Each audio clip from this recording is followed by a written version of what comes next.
എല്ലാവർക്കും സുഖമാണെന്ന് വിശ്വസിക്കുന്നു. ഡെയിലി അപ്ഡേറ്റിലേക്ക് എല്ലാവർക്കും സ്വാഗതം. നാളെ ഓഗസ്റ്റ് 14-ാം തീയതിയും തുറന്നുള്ള ദിവസങ്ങളിലും നിങ്ങൾ ശ്രദ്ധിക്കേണ്ട വളരെ പ്രധാനപ്പെട്ട കാര്യങ്ങളാണ് ഈ ഒരു വീഡിയോയിൽ വ്യക്തമാക്കുന്നത്. വീഡിയോയുടെ വിശദാംശങ്ങളിലേക്ക് കടക്കുന്നതിന് കൂടുതൽ ആളുകളിലേക്ക് ഇൻഫർമേഷൻ എത്താൻ ഷെയർ ചെയ്യുക, ലൈക്ക് ചെയ്യുക, ഫേസ്ബുക്കിലൂടെ കാണുന്ന ആളുകൾ ഫോളോ ചെയ്യുക. വീഡിയോയുടെ വിശദമായ വിവരങ്ങളിലേക്ക് വരാം. മുണ്ടക്കൈ ചൂരൽമല പുനരധിവാസ ലിസ്റ്റിലുള്ള ഗുണഭോക്താക്കൾക്ക് 2 ലക്ഷം രൂപ അധിക സഹായം അനുവദിക്കുമെന്ന് മുഖ്യമന്ത്രി വി.ഡി. സതീശൻ. ഇതിനായി 5 കോടി രൂപ ധനവകുപ്പ് അനുവദിച്ചതായും മുഖ്യമന്ത്രി ഇന്ന് വാർത്താ സമ്മേളനത്തിൽ അറിയിച്ചു. കേരളത്തിലെ പൊതുമേഖലാ സ്ഥാപനങ്ങളിലുള്ള ജീവനക്കാർക്ക് ഈ സാമ്പത്തിക വർഷം ബോണസ് നൽകുന്നതിന് സംബന്ധിച്ച് മാർഗരേഖ പുറപ്പെടുവിച്ചതായും അദ്ദേഹം പറഞ്ഞു.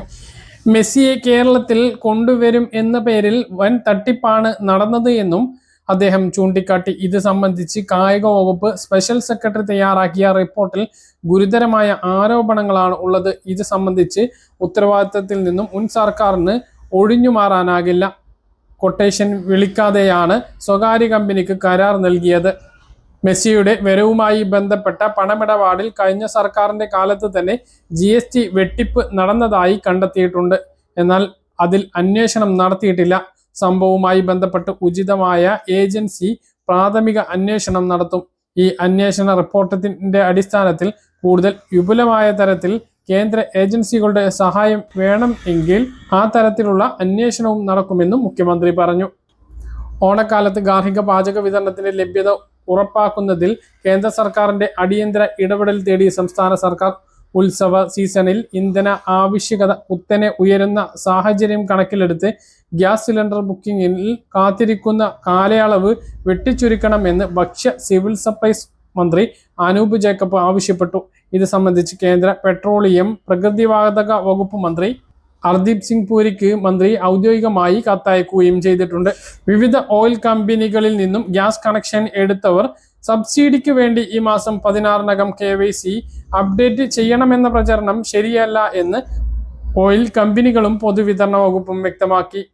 ഒരാളുടെ പേരിൽ ഒന്നിലധികം കണക്ഷൻ എടുത്തവരെയും മറ്റുള്ളവരുടെ പേരിലുള്ള കണക്ഷൻ ഉപയോഗിക്കാത്തവരെയും ഫിൽറ്റർ ചെയ്ത് മരണപ്പെട്ടവരുടെ കണക്ഷൻ അനന്തരാവകാശികളുടെ പേരിലേക്ക് മാറ്റുന്നതും ഉദ്ദേശിച്ചാണ് അപ്ഡേഷൻ നടത്തുന്നത് എന്നാണ് ഔദ്യോഗിക വിശദീകരണം.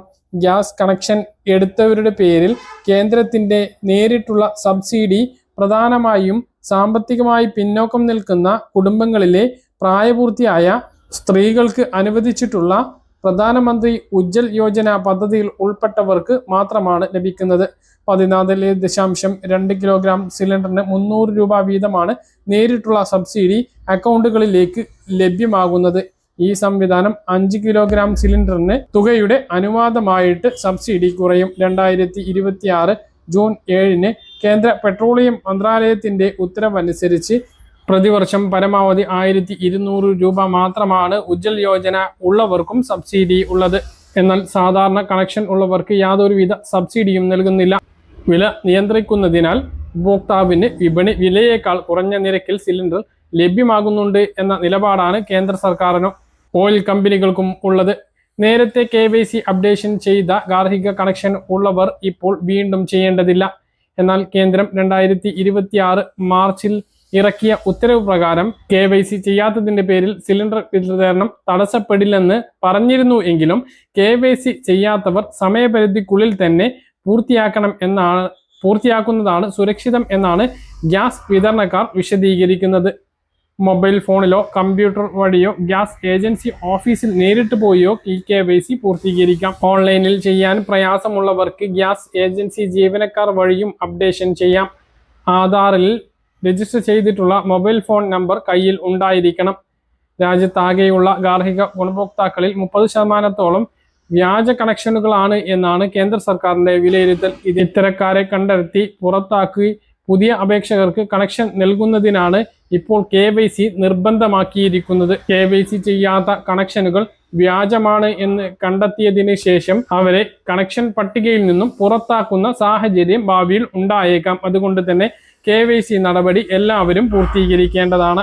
സംസ്ഥാനത്ത് ഇന്ന് സ്വർണ്ണവില രാവിലെ കൂടുകയും ഉച്ചയ്ക്ക് ശേഷം കുറയുകയും ചെയ്തു. രാവിലെ 200 രൂപയാണ് കൂടിയത്. ഉച്ചയ്ക്ക് ശേഷം 1200 രൂപയാണ് കുറഞ്ഞത്. ഇതോടെ 1 പവൻ സ്വർണത്തിന്റെ വില 1,12,640 രൂപയായി.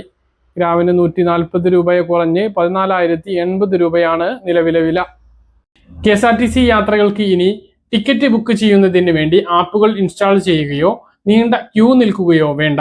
അത്യാധുനിക AI സംവിധാനത്തോടു കൂടി വാട്സപ്പിലൂടെ ടിക്കറ്റ് ബുക്ക് ചെയ്യുന്നതിനുള്ള സംവിധാനമാണ് ഇപ്പോൾ KSRTC അവതരിപ്പിച്ചിരിക്കുന്നത്. യാത്ര ചെയ്യേണ്ട സ്ഥലം, തീയതി, സമയം, ബസ് സർവീസ്, ഇഷ്ടമുള്ള സീറ്റ് എന്നിവ വാട്സപ്പ് ചാറ്റിലൂടെ തിരഞ്ഞെടുക്കാൻ കഴിയുന്നതാണ്. തുടർന്ന് സുരക്ഷിതമായ പേയ്മെന്റ് പൂർത്തിയാക്കിക്കൊണ്ട് നിങ്ങളുടെ ടിക്കറ്റും ഉറപ്പിക്കാം.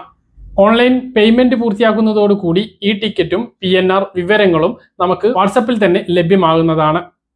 യാത്രക്കാർക്ക് വേഗത്തിലും ലളിതവുമായി ടിക്കറ്റ് ബുക്ക് ചെയ്യുന്ന സംവിധാനമാണ് ഇപ്പോൾ വാട്സപ്പിലൂടെ KSRTC ഒരുക്കിയിട്ടുള്ളത്. ഏത് സാധാരണക്കാരനും വാട്സപ്പ് ചാറ്റിലൂടെ ബുക്ക് ചെയ്യാൻ കഴിയുന്നു എന്നുള്ളതാണ് ഇതിലെ സവിശേഷത. 9447 എന്ന നമ്പറിലേക്ക് മെസ്സേജ് അയച്ചാൽ ചാറ്റിങ്ങിലൂടെ ടിക്കറ്റ് ബുക്ക് ചെയ്യാൻ കഴിയും. പ്രത്യേക ആപ്പോ രജിസ്ട്രേഷനോ ഇതിനു വേണ്ടി ആവശ്യമില്ല എന്നുള്ളതാണ് പ്രത്യേകത. ഡ്രൈവിംഗ് ലൈസൻസ് പുതുക്കുന്നതുമായി ബന്ധപ്പെട്ട് പുതിയ ഭേദഗതി വന്നിട്ടുണ്ട്. നേരത്തെ 18 വയസ്സിൽ ലൈസൻസ് എടുത്തിട്ടുള്ള ആളുകൾക്ക് 40ാമത്തെ വയസ്സിലായിരുന്നു ഇത് പുതുക്കേണ്ടി വന്നിരുന്നത്. 20 വർഷത്തിന് ശേഷമായിരുന്നു ഇത് പുതുക്കേണ്ടി വന്നിരുന്നത്. എന്നാൽ ഇനി മുതൽ അങ്ങനെയല്ല. ലൈസൻസ് എടുക്കുന്ന ആളുടെ പ്രായത്തിനനുസരിച്ചാണ് ഡ്രൈവിംഗ് ലൈസൻസ് പുതുക്കേണ്ടി വരിക. 25 വയസ്സിന് ശേഷം എടുക്കുകയാണ് എങ്കിൽ 40ാം വയസ്സിൽ ലൈസൻസ് പുതുക്കേണ്ടി വരും. 15 വർഷമാണ് സാവകാശം ലഭിക്കുക. ഇനി 30 വയസ്സിലാണ് ഡ്രൈവിംഗ് ലൈസൻസ് എടുക്കുന്നത് എങ്കിൽ അപ്പോഴും 40ാം വയസ്സിൽ പുതുക്കേണ്ടി വരും. 40 വയസ്സിലാണ് ലൈസൻസ് എടുക്കുന്നത് എങ്കിൽ 50ാം വയസ്സിലും, 55 വയസ്സിന് ശേഷമാണ് ലൈസൻസ് എടുക്കുന്നത് എങ്കിൽ ഓരോ 5 വർഷം കൂടുമ്പോഴും ലൈസൻസ് പുതുക്കേണ്ടി വരും. ഹെവി വാണിജ്യ വാഹനങ്ങൾ ഓടിക്കുന്നവർക്ക് ലൈസൻസ് പുതുക്കുന്നതിനുള്ള സമയം 3 വർഷത്തിൽ നിന്നും 5 വർഷമാക്കി ദീർഘിപ്പിച്ചിട്ടും ഉണ്ട്. ഓണപ്പെൻഷൻ ഇതുവരെ പ്രഖ്യാപിച്ചിട്ടില്ല. ഇനി ഓഗസ്റ്റ് 15 അതുപോലെ തന്നെ ഞായറാഴ്ച അവധിക്ക് ശേഷമായിരിക്കും പെൻഷൻ വിതരണം ഉണ്ടാകുക എന്നുള്ളതാണ് ഇപ്പോൾ നമുക്ക് ലഭിക്കുന്ന വിവരങ്ങൾ. 15ാം തീയതി അവധിയാണ്, പിറ്റേന്ന് ഞായറാഴ്ചയുമാണ്. അതിനുശേഷം തിങ്കളാഴ്ചയോ അല്ലെങ്കിൽ ചൊവ്വാഴ്ചയോ ആയിരിക്കും പെൻഷൻ വിതരണം ആരംഭിക്കുക, അല്ലെങ്കിൽ അതിന്റെ അറിയിപ്പ് വരിക എന്നുള്ളതാണ് വിവരം. സംസ്ഥാനത്ത് ഓണപ്പെൻഷൻ കാത്തിരിക്കുന്നതോടൊപ്പം നമ്മൾ പെൻഷൻ കൃത്യമായിട്ട് ലഭിക്കുന്നതിന് വേണ്ടി ചെയ്യേണ്ട കുറച്ച് കാര്യങ്ങൾ കൂടിയുണ്ട്. മസ്റ്ററിംഗ് ആണ് ഏറ്റവും പ്രധാനപ്പെട്ടത്. മസ്റ്ററിംഗ് നിർബന്ധമായിട്ടും എല്ലാവരും ചെയ്യണം. ഇനി ചെയ്തിട്ടില്ല എങ്കിൽ അഥവാ ചെയ്യുന്ന സമയത്ത് ബയോമെട്രിക് മസ്റ്ററിംഗ് പരാജയപ്പെടുകയാണ് എങ്കിൽ ലൈഫ് സർട്ടിഫിക്കറ്റ് സമർപ്പിക്കാൻ സമയം കിട്ടാതെ വരും. അടുത്ത മാസം 30ാം തീയതി വരെയാണ്, അതായത് സെപ്റ്റംബർ 30 വരെയാണ് മസ്റ്ററിംഗ് ചെയ്യുന്നതിനുള്ള സമയപരിധി നിശ്ചയിച്ചിട്ടുള്ളത്. ഇതിനുള്ളിൽ എല്ലാവരും മസ്റ്ററിംഗ് പൂർത്തീകരിക്കണം. ഇപ്പോൾ ഈ മാസം കൂടുതൽ അവധി ദിവസങ്ങളൊക്കെ അക്ഷയകളൊക്കെ അടച്ചിടാനുള്ള സാധ്യതയുണ്ട്. അപ്പോൾ അതൊക്കെ മുൻകൂട്ടി കണ്ടുകൊണ്ട് തന്നെ നേരത്തെ മസ്റ്ററിംഗ് പൂർത്തീകരിക്കുക. അക്ഷയയിൽ എത്തി ചെയ്യാൻ കഴിയാത്തവർക്ക് വീടുകളിലെത്തി ജീവനക്കാർ മസ്റ്ററിംഗ് പൂർത്തീകരിക്കുന്നതാണ്. അതിന് വീട്ടിലെ മറ്റ് അംഗങ്ങൾ മുൻകൈയെടുക്കണമെന്ന് ഓർമ്മിപ്പിക്കുന്നു. മറ്റൊരു പ്രധാനപ്പെട്ട കാര്യം, വരുമാന സർട്ടിഫിക്കറ്റ് നേരത്തെ നൽകാത്തവർക്ക് പെൻഷൻ മുടങ്ങിയ സാഹചര്യം ഉണ്ട്. അവർ നിർബന്ധമായിട്ടും വരുമാന സർട്ടിഫിക്കറ്റ് നൽകണം. ഇപ്പോൾ നൽകിയാൽ പോലും ഈ ഓണപ്പെൻഷൻ അവർക്ക് മുടങ്ങിപ്പോകുന്ന സാഹചര്യം ഉണ്ടാകും.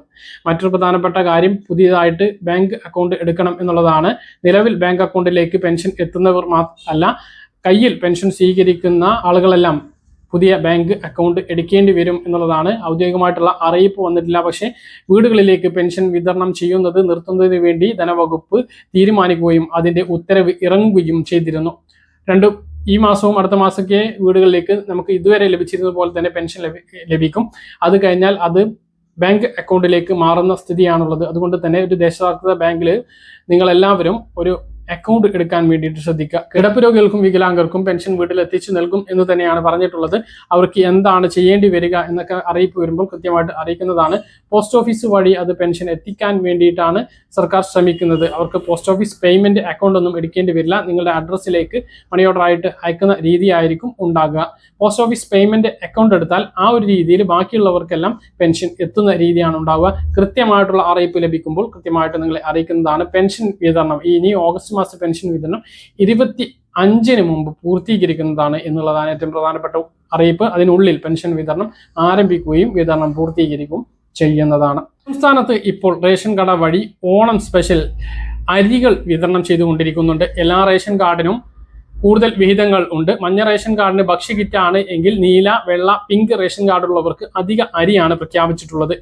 ഇതിൽ ചില അരികൾ അധികം വേവിക്കാൻ പാടില്ല എന്നുള്ള ഒരു നിർദ്ദേശമാണ് വന്നിട്ടുള്ളത്. അതായത് പുറത്ത് പൊതുവിപണിയിൽ നിന്നും ലഭിക്കുന്ന വേവ് കുറഞ്ഞിട്ടുള്ള അരിയാണത്. അത് കുക്കറിലൊക്കെ വേവിക്കുമ്പോൾ സൂക്ഷിക്കണം, അത് വേവ് ഏറിപ്പോവാൻ സാധ്യതയുണ്ട് എന്ന് സിവിൽ സപ്ലൈസ് ഡിപ്പാർട്ട്മെന്റ് റേഷൻ കടക്കാർക്ക് നിർദ്ദേശം നൽകിയിട്ടുണ്ട്. റേഷൻ വാങ്ങാൻ വരുന്നവരോട് ഇത് വാക്കാൽ പറയണം എന്നാണ് നിർദ്ദേശിച്ചിട്ടുള്ളത്. അപ്പോൾ ഇത് എല്ലാ ആളുകളും ശ്രദ്ധിക്കുക. അതായത് ആർക്കൊക്കെയാണ് ഈ അരി കിട്ടുക എന്നുള്ളത് ശ്രദ്ധിക്കുക. സാധാരണ സമ്പുഷ്ടീകരിച്ച അരിയാണ് റേഷൻ കടകളിലൂടെ വിതരണം ചെയ്യുന്നത്. ഫോർട്ടിഫൈഡ് റൈസ്, അത് വിളർച്ച, പോഷകക്കുറവ്, വളർച്ചക്കുറവ് എന്നിവയ്ക്ക് വേണ്ടിയിട്ട് പ്രത്യേകം കേണൽ അതിൽ ആഡ് ചെയ്തുകൊണ്ട് വിതരണം ചെയ്യുന്ന അരിയാണ്. എന്നാൽ ഇപ്പോൾ സ്പെഷ്യലായി കൊണ്ട് വിതരണം ചെയ്യുന്നത് നമുക്ക് പൊതുവിപണിയിൽ നിന്നും 60 രൂപ വരെ വില കൊടുത്ത് വാങ്ങുന്ന ആ ഒരു അരിയാണ് വിതരണം ചെയ്യുന്നത്. അത് കുറച്ചും കൂടി റേഷൻ അരിയേക്കാൾ വേവ് കുറവായിരിക്കും. ആ ഒരു അരിയാണ് വിതരണം ചെയ്യുന്നത്. അത് നീല, വെള്ള റേഷൻ കാർഡുള്ളവർക്ക് 10 കിലോയും പിങ്ക് റേഷൻ കാർഡുള്ളവർക്ക് 3 കിലോയുമാണ് ലഭിക്കുക. അത് 10-ാം തീയതി മുതൽ 25-ാം തീയതി വരെയാണ് ലഭിക്കുന്നത്. അപ്പൊ ആ അരി വാങ്ങി വേവിക്കുന്നവർ ഈ കാര്യങ്ങൾ ശ്രദ്ധിക്കുക. ഇനി നിങ്ങളുമായി പല കാര്യങ്ങൾ കൃത്യമായിട്ട് മനസ്സിലാണെന്ന് തരുന്നു. ഇതുപോലെ ഇൻഫർമേഷൻ ലഭിക്കാൻ ചാനൽ സബ്സ്ക്രൈബ് ചെയ്യുക, ബെൽ ഐക്കൺ എനേബിൾ ചെയ്ത് നോക്കുക. മറ്റൊരു വീഡിയോ